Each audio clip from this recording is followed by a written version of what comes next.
What's going on, guys? This is Ryan with the RK Outpost, and in the months following what happened on the set of Rust, where Alec Baldwin shot and killed a woman, Helena Hutchins, and injured the director, Joel Souza, he has been on this PR spin trail, whether it's the interview, whether it's his tweets, whether it's throwing people under the bus, whether it's Instagram, where he's trying to play victim.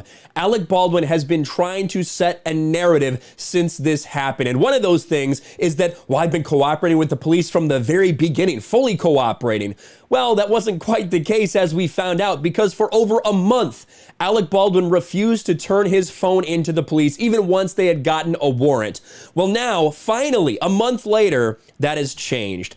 Alec Baldwin finally hands over phone to police for Rust fatal shooting probe. This is from Deadline. This just happened. Lyndon sent me this, Lyndon Hall from Geeks and Gamers, so shout out Lyndon. Weeks after a search warrant was issued for Alec Baldwin's cell phone, the Rust star has given the device to police for their probe in the fatal shooting of cinematographer Helena Hutchins last October in New Mexico.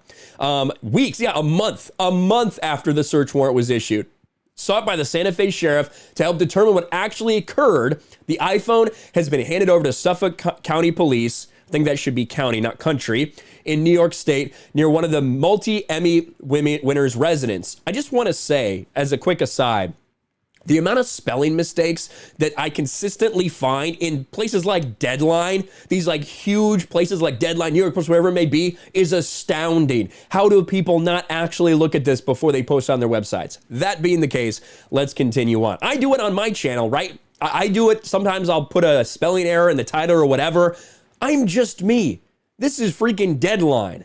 But anyway, after much back and forth over Christmas break over some of the private contents of the actor's phone, Baldwin's iPhone was delivered to Suffolk County authorities today. Also possessing the necessary password to unlock the phone, the Empire State Police and other law enforcement will be examining the device for what I'm told is relevant information before it is sent to the land of enchantment. Alec voluntarily provided his phone to the authorities this morning so they can finish their investigation. Voluntarily? What are you talking about? They had a search warrant, right?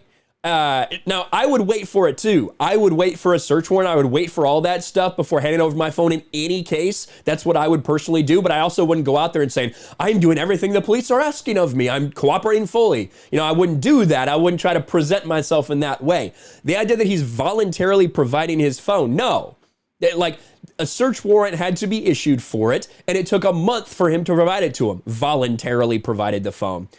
So they can finish their investigation. But this matter isn't about his phone. There are no answers on his phone. This is from his lawyer. Okay, I'm sure everyone truly believes that.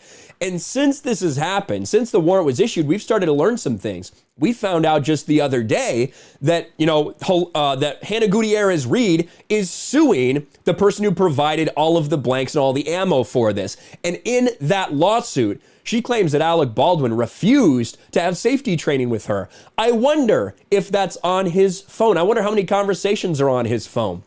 I wonder how many conversations he deleted, even knowing that he shouldn't, and they'll still be able to pull a lot of that stuff.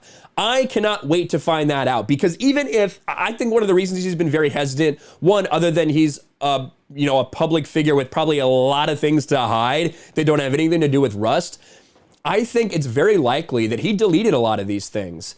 I think it's likely he deleted a lot of his conversations with Hannah Gutierrez Reed or the assistant director or even with Helena Hutchins. I think he deleted a shit ton of it. Maybe not because it was incriminating, but because he just thought it was for the best. If he did, that's a problem, because he was ordered directly not to do those things. So even if it was something that wasn't incriminating, if he deleted it, it doesn't look good. And it's in fact contrary to what he was ordered and required to do. It might have been illegal for him to do that. So Alec Baldwin still in a bunch of hot water after finally turning over his phone.